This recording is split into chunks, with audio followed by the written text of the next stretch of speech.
where then, I mean, how did that lead you on the journey of knowing how to develop and build a healthy sales team? Because Yeah.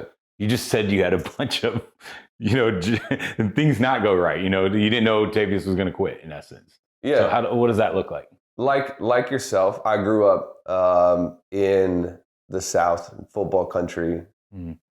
I remember going to LSU games as a kid, and back when we had Nick Saban, and my dad was pretty high up at Allstate, and so what that gave me is an exposure to guys like Coach K and Nick Saban and Lombardi and Belichick, and like how these guys handled losing first and foremost. I watched all of this stuff.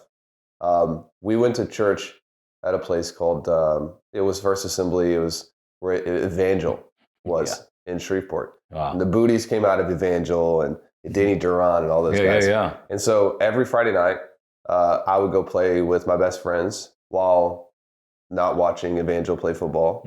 But man, I grew up in it. Like I was in all of it. And so when I was 12, 13, 14, what that gave me is just a perspective on like my dad would take me to these Maxwell simulcasts. Mm-hmm. Back in the day, I don't know if they do them anymore.